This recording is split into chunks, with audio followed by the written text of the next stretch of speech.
The revenue facing people are the people that are going to make or break the business. Call center, service technicians, sales, installers. Those are the people that are interacting with your customers.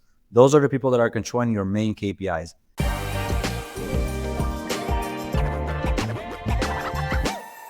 Welcome back to Mastering ServiceTitan, where you get expert advice from power users. I'm your host, Josh Liu, and today I'm joined by Michael Katz, the co-owner at Trio Heating, Air, and Plumbing. And this is the second part to a 3-part mini-series on getting to your first million, getting to 5, and what it takes to get to 10 million and beyond. And so today we're diving into getting to 5 million. Michael, we were just talking about how right around $1 million, you went to your first Pantheon in 2022 in the spring here in LA. Can you paint a picture of what did the business look like at that stage and what do you think of your first Pantheon? Yeah. And thank you again for having me on this amazing thing. I love talking to you so much. 2022, we were on House School Pro at the time, and we were dying to get on ServiceTitan because my brother was just, raving about how good this software was. We had the courage. We made sure to sign up for it. So we did it, and we were invited to Pantheon. The business was an absolute chaos. If we're not there catching every ball that's dropping, oh my God, we're going to come back to lawsuits and stuff. We were able to get help from our CSM. They gave us free tickets. So we were like, all right, you know what? Let's do this. And we went over there. Now, we were just starting to get to know the trades industry. We're coming into this beautiful event, Coliseum. I did a little bit of research around the time because I was just getting into the industry. So I started knowing the names of the industry, right? I heard about, Tommy Mello. Always a big fan of him. Ken Goodrich, right? A billionaire in the industry, been doing it since the 80s. And then The Godfather, right? And then we have Leland Smith. And then we had up-and-comers, right? Ishmael at the time with NextGen. About the business itself, it was at the point that we were just breaking the million into 2 or 3, trying to figure out what to do. But we really didn't have processes that made sense. We didn't know how to use ServiceTitan the proper way. We did not have the proper pay plans because we kept hearing different pay plans that are the best. And we were just setting up everything, the warehouse, the shop, trying to understand the size of the office we should get because we noticed we're growing fast. Should we go for 5,000 or 20,000 square foot? Should we do a lease for 2 years? It was just a mess. It was a lot of problems. So I'm shocked we were able to get away for a few days and our phone was ringing off the hook every second. Got into the Pantheon and going into one session, and my mind is blown. I finally got the right answer that made sense to me. Everything started to click. Every two seconds, David and I are looking at each other like, oh my God, this is incredible. And then I'm sitting in another session, and again, my mind is blown. And then I'm talking to Leland, owner of Service Champions, a guru in the industry. Absolutely incredible. Built a business to 100-something million, sold it. So good with his numbers, so good with his processes, really incredible. And talking to him, and I'm getting so motivated. And I'm talking to Ken Goodrich, a billionaire, right? Billionaire in the industry. I only heard about Jeff Bezos and people at the time. It just, the idea started to form. We just started to understand what are the right pay plans we need to have, what needs to happen every single day, what needs to happen every week, every single month. And everything just started forming. So now we were on a race to implement. There was just so many ideas. Now, the problem with that was, what's the first thing? What do you do first? My train of thought is everything. Let's just take a big old bite and maybe I'll choke, maybe I'll, figure it out. And my brother has a little bit of a different mindset. So he was making sure to direct me and say, no, you finish this first and you finish this next. So the idea was, and this is the transition from 1 to 5 to even a little bit of 10 million. You have your customer journey from the moment they see you online to the moment they're becoming a repeating customer. And you have a lot of questions about, how is this supposed to look like? What should I do? Does this make sense to my business model? Do I believe in this? Do I believe in that? Or do I even have a say? If it comes to call center, which is one of the first things, there's first of all marketing and branding, which is a very big topic, which I can talk about. But when it comes to call center, and I want to talk about revenue-facing people, because your revenue-facing people are the people that are going to make or break the business. By revenue-facing, what I mean is call center, service technicians, sales, installers. Those are the people that are interacting with your customers. Those are the people that are controlling your main KPIs. If you dump $10,000, $50,000, $100,000 into marketing spend, and your call center is converting at 60%, where's the remaining 40 going? You need to make sure that you are actually having the KPIs for each department and having the process for each department. You're not going to be able to get to 5, and you're not going to be able to cross the 5 if you don't have these things in place. For call center, and hopefully in all these different sessions that we're doing, people are pausing, writing things down, because I'm going to try to break it apart for each department and a few things that are actionable that someone can take and do, things that are not overly complicated. And again, I hate the world for having ChatGPT now when I was doing 16 hours a day, working 7 days, working my ass off, trying to figure out how to write stuff, feeling like I'm a dyslexic monkey trying to come up with stuff. So nowadays, everything that I give people, they can literally just record me, dump it into ChatGPT. It'll give them an action plan for the next 6 months. So whatever, but it's okay. When you have your call center, you need to make sure that calls are being picked up within 15 seconds. Why is it important within 15 seconds? First of all, customers have a very short attention span. If you're not picking up the call, they're calling the next person. If I'm calling and no one is answering and I have a leak and I'm looking at the water, I'm hanging up, going to the next slide. You think I'm going to leave you a voicemail? No, I'm not leaving you a voicemail. I'm going to leave you a bad review, maybe.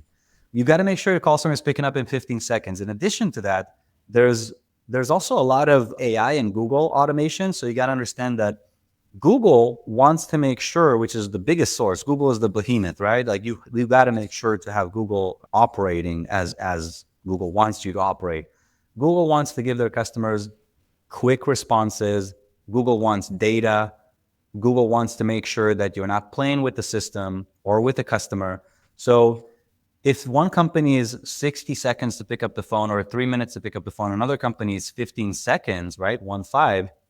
You're going to make sure to, Google is going to make sure to put you as a priority. In addition to that, if you're giving Google the data, the email and the name and everything that Google is wanting, you're filling up all the blank boxes. Google's giving you blank boxes. That means fill those suckers up. So if you fill up that information, Google is going to actually like it. They're going to give you more. If you're going to try to play with the system, you're not going to play with Google. They have so much AI on levels that you don't even aware of. So if you're going to go in and say, customer decided to cancel the appointment because you want to get a refund for that click and you're doing, something like that, it's not going to work. And at the same time, you also don't want to overpay Google. You're like, let me beat my competition and just throw a little bit of money. Or talk to someone who's a marketer and get some idea. But pick up the phone quickly, number one. Don't have a long message. Don't have an automated, press 1 for this, do this for that. The phone is ringing. Thank you for calling Trio Heating and Air. My name is this and that. How can I make you smile today? How can I help you today? And also, don't say, how can I make you smile? If I'm a CSR, I'll shoot myself in the head. If I have to say, how can I make you smile today, like 50, 100 times a day? Your CSRs absolutely hate it. Now, what is the KPI for call center? You picked up the phone quickly? Okay. Your CSRs, do they have answers for all the questions that customers are asking them? Anything that repeats more than twice a month has to be a process. That's what people need to remember. Anything that repeats more than twice a month. If it's happened multiple times a day, that's a pain point. Your CSRs are struggling. You're giving them brain damage. You got to help them. Once you give them the answers and basic questions, you give them the guidelines to what to do and what not to do. Great. Now your CSRs are not going to answer a question about, a heating and air conditioning system is going to be $9,000. Because then your salesperson is going there and now their client is stuck on 9,000. You might even get a negative review. Make sure that they have answers on all these different things. And then the last thing that you really need to know, make sure that you have anything above 80%, 85% conversion rate. Once you have those few things, you're already rocking and rolling. Once we get to the 10 million, it gets to other stuff too. How do you get back to the customers that didn't book and all these different processes? But let's start with that because that's actionable. You can do that in a day. And you might have to sit down in the call center and actually show people how to do it. That's number one. Let me pause you there for number one real quick. So CSRs, KPIs, answer within 15 seconds and hit an 80 to 85% conversion rate. Can you talk a little bit about spiffs that you do for CSRs and how you incentivize them to hit those KPIs? So the spiffs that we're doing are based off of number of minutes.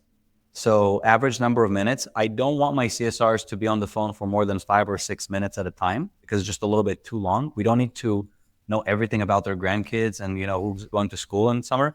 But basically, you want to keep your minutes aligned. So it should be anywhere between 2 to 4 minutes. 4 minutes, you're giving amazing customer service. 1.5 to 2 minutes, you might be rushing through calls. Just be careful. You might not be collecting all the information your technicians and salespeople need. The spiff that we give them, I give them 3 different tiers. At 90% conversion rate, that's where your spiffs are starting. That's your bonus. And that's going to get the people to want to answer the phone and book more calls if anyone ever used it before. But 90%, I'm going to give them, for example, 650 minutes I figured out how many minutes in a day and an hour a CSR can spend on the phone. And I want to make sure that CSRs are not just picking up 5 calls a day if there were 30 calls. So I found the balance of how many calls my business is bringing in. And you can look historically, what did we have last month or the month before? Even if it's not accurate, you'll be pretty damn close. So you figure out how many calls do I want them to pick up to make sure that I know this CSR that came to work is picking up the phone. So for example, with us, it's 650 minutes, for example, or 750 minutes. So these are your minutes in a month, and ServiceTitan will track that automatically for you. Once you got to that point, for example, I'm not saying that's our bonus, but it could be $150, $250, something like that. Now that's a lot of money. But if I know that out of 3 times that I'm sending my technician or sales rep out there, or 4 times, whatever it may be, your conversion rate, right? Turning a call into an actual sale, they're closing the deal. And I know that the average ticket, which is basically my average sales, is let's say around $5,000 or $10,000. And I know that call center is booking at 90%. If I have some incentive for my CSR and they booked 10 more calls in a month, I booked a few more jobs. Here is my revenue. So from that profit, that's how I figure out my bonus for the CSR. The next bracket I give them is 95%. Once you get to 95%, the bonus almost doubles because you want people to reach. You want people to really aim for that really high conversion. Now, data accuracy is the most important thing. You got to make sure that you have the data accuracy because your call center CSRs, they will get very creative. They will find the loopholes. They will bypass things. Give someone a bonus, they'll find a loophole. So you got to make sure to do that. And the second thing that we have is going to be for membership sales. Anytime someone sells a membership, and we want to sell memberships over the phone. I know some people love memberships, some people hate. It's kind of like 2 camps. Memberships is helping you in slow season. And I can tell you that we are in slow season right now, February through May, in San Jose, California. And we have generated so far $400,000 from members that we went back out to and were able to actually generate more sales, stuff that they needed. Last year, they didn't have the money for an air conditioner. Now they do. Say whatever you want to say about membership, but it's keeping our boards full. We're calling them up around that time, and we're able to generate revenue. Anytime a call center representative sells a membership, we give them a bonus of the first month of the membership. So every time you sell a membership, you get $20, $25. You sold 5 memberships in a month, great. You made 100 some bucks. You give them a conversion based on that. You give them a conversion on memberships. Every time you convert a membership, you get a bonus. And we also have calls booked per day. We have brackets going from 10 to 15 calls, from 16 to 20 calls, from 21 to, and it keeps going up. Depending on how many calls you book for a day, I'm going to give you $1 for every call booked once you get to the brackets. I'm going to give you $2. So let's say you book 10 calls. Great. You're getting $1 for each call. You made $10. Book 15 calls, however, I'm going to give you $2 for each call that you book. I made $30. And then so on and so forth. So these are the standard bonuses that we've had in place since forever. Now we took it a step further. For slow season, what we did is we told them for a short period of time, and you can do it year round, any revenue that comes in from calls that you booked from outbounding, because call center people hate outbounding, right? They don't like it. Let's say you made an outbound to a customer from a year ago. You said, hey, we did a repair for you, Mrs. Smith, and wanted to come by. It's been a year. We want to make sure that we check everything that's still in place. You booked that call for a technician. Technician went out. You're going to get bonus from $5 to $50 to $100 per sale, depending on what it's sold for. So anywhere from $88 to $1,000, you're going to get $5. Anywhere from, let's say, $1,900 to $5,000, you're going to get $50. Anywhere from $5,000, $10,000 and up, you're going to get, let's say, even $250 I can afford to pay you. And these call center reps started bringing the phones. They started working them. So these are just some ideas. There's no rules to these things. Just figure out what's the budget, how much these extra calls are going to give you, and that's how you will come up with that. Yeah, that is super helpful. I like how the tiers just like exponentially go up. So they're chasing those big, what's some customer out there who hasn't changed, or their unit's super old. Let me see if I can book this job proactively. That's really smart. Yes, and it gets your CSRs also to want to understand ServiceTitan more, because now they're like, I wish there were notes on this call, and now they're like, why did the technician didn't add a picture? And how can I do a report to track my things? There's a lot of beautiful things that are happening from those. Very cool. Now, moving on, the next revenue facing person, what are the key KPIs for service techs and how do you manage that in ServiceTitan? Membership conversion, definitely. You want to have memberships because you need to have, I think, what is the numbers that they say? At least 50 or 150 or 200. I have the number written down somewhere. But you need to have a certain amount of memberships per technician for slow season to keep them afloat. Because if summertime comes in and you weren't able to give them work and you lose them, you lost your summer. That's your only time for revenue. You got to make sure to keep people during slow season and not have them leave you because everyone are struggling anyways. Give them something a little bit extra, a few hours, clean the shop, do this, do that. Anything you can do, summertime comes in, you're rocking and rolling. We want to make sure that they're selling memberships. The way we do that is also giving something that's a benefit to them and the client. So they have the same bonus as the call center. As soon as they sell a membership, they get the first month of the membership. In addition to that, we make sure that this customer, if they ever call, they get assigned to the same technician. So we never give it to different technicians. They already worked on the rapport. They might be warming them up towards a system replacement for 2 years because the customer knows they need to do it and they're dumping so much money into repairs. And at some point, the customer is like, well, let's just do it. So you worked on that for 2 years, and we have that happen a lot. The second thing, we want to make sure that technicians are presenting all the options to clients. And I think this is really important. If you're not giving options, you're giving ultimatums. So we're making sure that our technicians are given options from the small Band-Aid solution to the top of the line repair option, in addition to a replacement option. Our goal is to be there on time, to help you, to answer questions, to educate you, to give you pricing, to make sure pricing is matching if your house is worth $500,000 or if it's $50 million, because we don't raise our prices based on your tax bracket.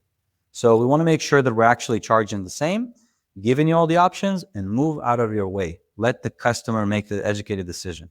We know that our customers are mainly looking for quality at this point. We established ourselves as a company that's focusing on quality and customer service and experience and being very transparent with our clients. So the moment that we get there, we understand what our KPIs should be for close rate. So we have KPIs for close rate for repairs. And we also have KPIs for when a technician has a client that's requesting a system replacement and they have to send someone to actually quote it, right? The project manager to go out there and quote it, or you can call it a comfort advisor or a sales representative, right? You just for simple terms. We give them those KPIs and we want to make sure that they're also spending enough time at the client's house. So ServiceTitan gives you that option too. You want to make sure technicians are not late. They should never be late to their first call. You can give me excuses about your second and third, not the first one. So being on time, spending at least 60 to 90 minutes, which is what our call center says on the phone with the client to really do a full evaluation, give the customers reports with everything that you found. So, to keep it transparent. Based on these conversions, we're going to make sure to actually bonus them as well. If you closed more than this many calls, or if your average ticket is above that, depending again on your KPIs, then you can get 1 more % in bonus or commission. These are for the most part for service technicians. We have a really nice vacation set up for them, actually 4 times a year. We give them KPIs. We say if your average ticket is around this, or for example, your revenue per call ran, you went to like 100 customers in a quarter, for example. Let's say if your revenue per customer based on all the revenue you sold divided by the amount of customers you met with is up to a certain threshold, we actually send them to Hawaii. We let them pick the island they want to go to. We give them a credit card for spending.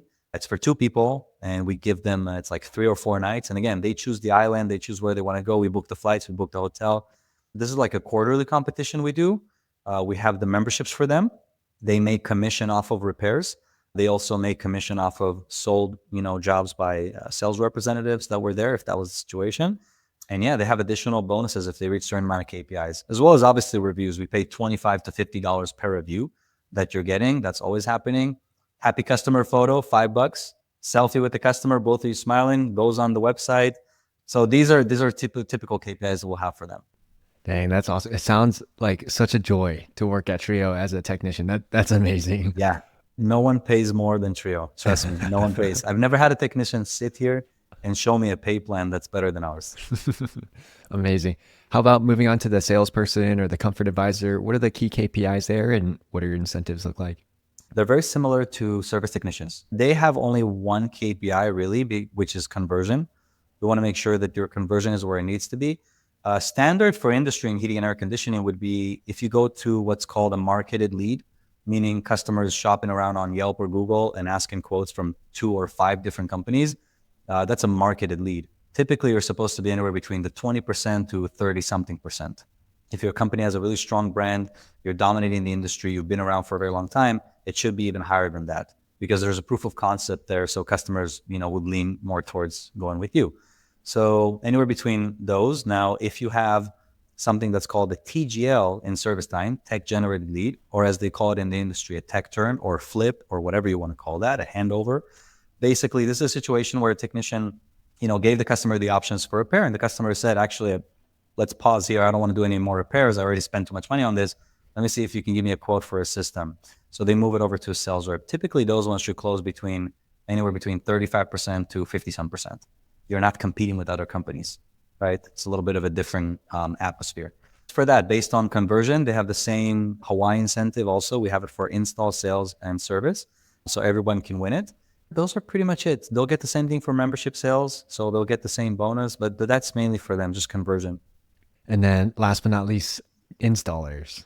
So installers are amazing. And by the way, for salespeople, they will also have, another KPI that they'll have. Let's say I gave you a commission structure that says that, and I'll give you the pay plan that we have. Our pay plan basically starts at, let's say, 10% for marketing leads. And then it'll be a sliding scale based on discounts. The more discounts you give, the less commission you make. Makes sense, right? The business is losing money. We're lowering the commission with that. So it's increments of 5%. Now, if you were able to have a certain conversion rate that's above a certain number per month, we can add more percentage to your commission. If you have the ability to actually close at 30% or 40 or 50, you actually can make 0.5%, 1%, 2%. It keeps going up more. So that's an incentive for them, right? You can do it based off of discounts. Whoever has the least amount of discount, meaning the job is more profitable, pay your guys more. It has to always be a give and take. It has to be a win-win situation. You can't just block them, right? In addition to that, we also have the beautiful thing that we do, which is based on categories. So ServiceTitan has the price book. The price book has different categories. And we tell them if you sell 2 instead of 1 category, you sell 2 categories, you get an additional 2% commission. You sell 3, you get an additional 2%. So we're always giving sales guys the ability to actually sell more products and more offerings out there. And we give them the simplicity of building it in packages inside of ServiceTitan.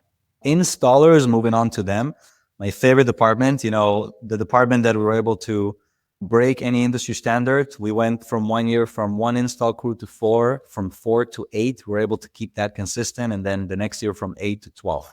So we're able to grow that department every single summer. And now I'm going into my third summer, I can say, third or fourth kind of. And we're going to be doubling the department from 12 crews, hopefully to about 20 some crews.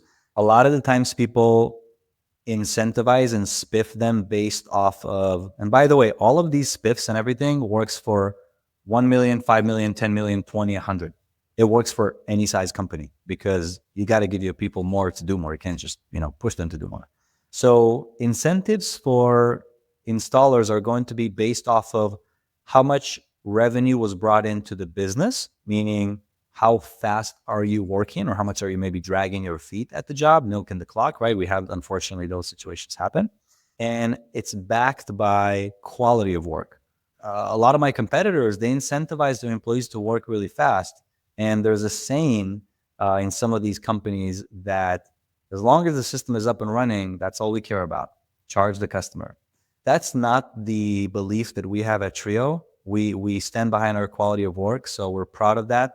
We want to make sure that we're not just getting people to rush through the work and then come back and fix it, right? Dump it on a quality control guy to go and clean up the mess. Our pay plan for installers is if you reach $75,000 in revenue based on our average ticket and how many jobs you can do in a month, 75 per person, so it's 150 per van. At that point, you're very profitable to the business. I will pay the team lead $2,500 and I would pay the helper $1,750. That's a big chunk of change. It's a big check coming in every month. And every time there's a callback, anytime the system broke down, we got to go back and fix it. It's costing the business money. Now, I'm not going to charge the installer how much it's costing the business because then I'm going to be removing their bonuses after the second callback, right? Business operation, like there's lost revenue. There's a lot of things going into that overhead. So I'm going to charge them, I'm going to deduct $250. So once you get to 2 callbacks, you lost $500, 3 callbacks, you lose your bonus. That means you're just not profitable. You're just going out causing problems. That's the incentive that we have for them. And then reviews are for everyone, same across the board. Everyone gets it. Pictures with customers, everyone gets it. We also have monthly competitions. We call it a monthly all hands meeting. We bring everyone in the company once a month, put people together, let them talk to each other. They're always on the phone and chat and text. So they see each other, and then we pick top performers. And it's not based on numbers, it's based on characteristics, and it's not always about sales and revenue. So these are the KPIs, in addition to making sure that they're coming, on time, arriving to the customers, communicating, helping them. Those are the main things that you have to have. Without that, like your business is you're gonna have to keep moving things for them to move along, as opposed to people pushing it. Mm-hmm. It really highlights getting the processes in place and then the focus. For each role, everyone knows what they're focused on and everyone's marching towards the same direction. Going back to that Pantheon, like let's say you were there 1 million, now you're going to grow to 510. You put these KPIs in place. Let's dive into reporting. So, from a best practice perspective, we put these in place. Now, how do we be accountable to this new process? Yeah. So what we do is, and I'll share exactly how our business operates right now, what we found that works best for us. We have something called a daily huddle. We have a weekly leadership meeting. And then it basically works off of the same group of people: call center manager, service manager, all the managers for the different departments. And I'll talk about what we go over, what we check. And then we have our monthly. So in our monthly, it's going to be more high level. That's mainly the business owners with the person in charge of financing. If you're at 7 million, 10 million, hope to God you have a finance director. If you don't have a finance director, oh my God. But you sit with them and then you go over profitability and things like that. In the daily huddle, what we're trying to understand is, how do we win the day? How many calls do we need to have for the number of people that we need to have based on conversion? So if the call center is consistently converting at 85 or 90%, how many calls do we need based on 2 to 3 calls per technician per day? And, so on and so forth, based on teams and all that. So we go over that every day. And also the next day, we're checking to see how many calls did we get and how much did we project it to sell if we sold that. So we go through department by department, based the KPIs, and follow up on it every day. And the idea is, it's a 15 minutes. You go quickly through your numbers. You don't explain things. We just try to understand. We needed 20 calls for the day. We only have 6. What is call center doing? What is marketing doing? And then sales. We want to make sure people are consistent. And also we have another thing that we use ServiceTitan for, follow-up.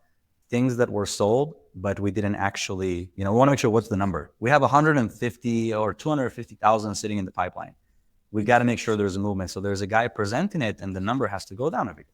Same thing with collections. We have this much sitting in the pipeline. They have to go down, and they don't explain. They basically just show the number. That's enough to know. Leadership meeting once a week. We basically sit for an hour. It's not 15 minutes. And we go over specific KPIs. We have reportings for everything in ServiceTitan, obviously. We go over trailing 7 days and trailing 30 days, right? How are we looking like with our close rate, conversion, callback rate, collections, all these different things. We go over job costing in ServiceTitan. Job costing is basically, for people that don't know, you go inside of the invoice in ServiceTitan of the job. The job was, let's say, $20,000. You go into job costing and it shows you what was your labor spent, what was your materials and equipment, what was your vendors, handyman if you send out, all these different things. So it really breaks all these different things apart. We know that, for example, our labor is supposed to be around 9%, depending on the season. Off season, it could be even 12%. That's what we decided for us. And as soon as it's above what it needs to be, like it's wrong, that's the moment that the manager, the install manager, has to explain what happened there and go dive into it. Same thing with equipment. We figured out it wants to be between 20 to 25%. As soon as it went up, we check. When we do those things daily, we don't have big projects coming every 3 to 6 months. When we found out we forgot price increases, we got to increase the price. And then your warehouse manager wants to quit because you're dumping so many things on him to suddenly do, and you're giving him a very short deadline because we're bleeding money.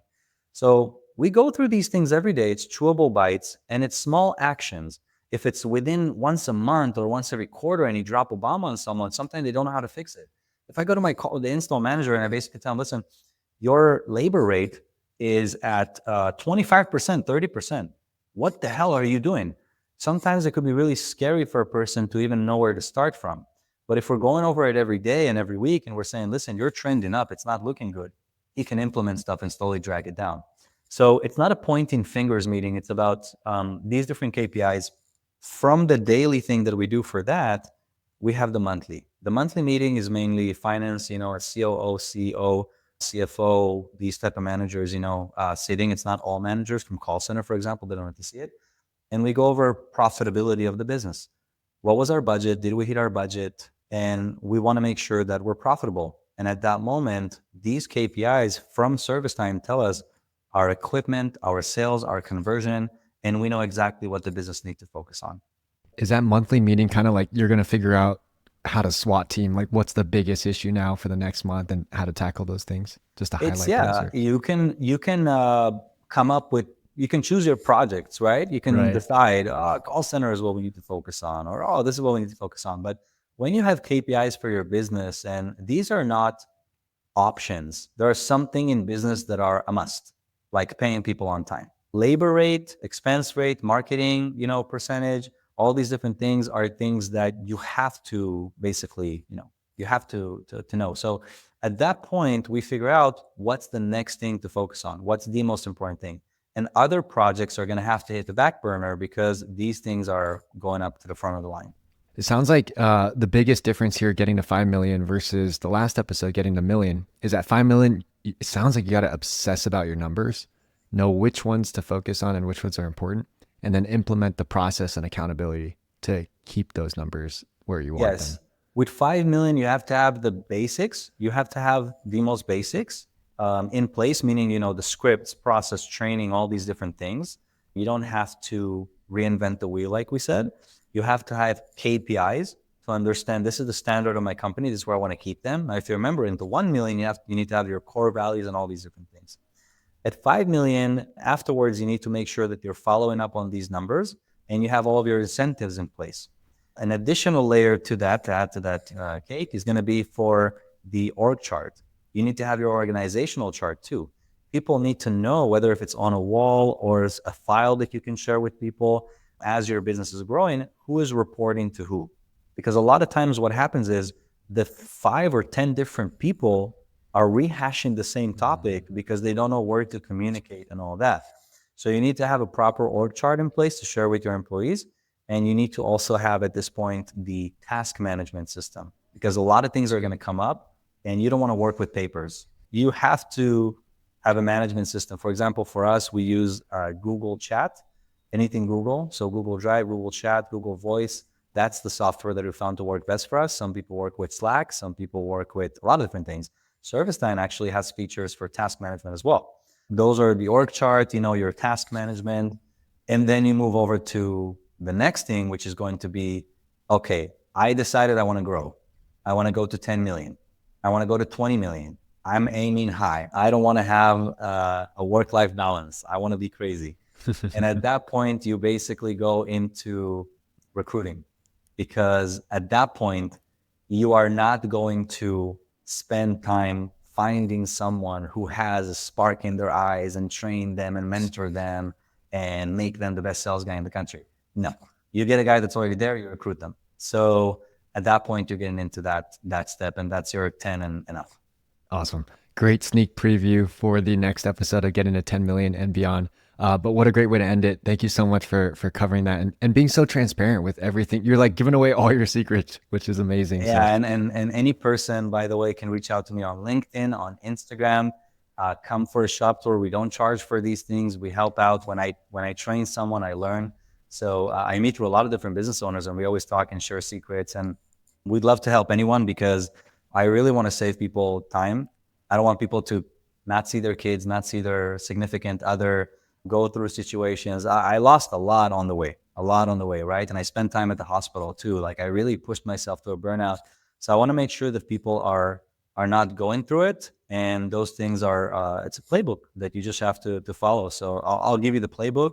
It doesn't cost me any money. And there's more than enough for everyone in the industry. So we just got to help each other. Yeah, thank you so much. And we will catch you all on the next episode of the mini series on getting to 10 million and beyond.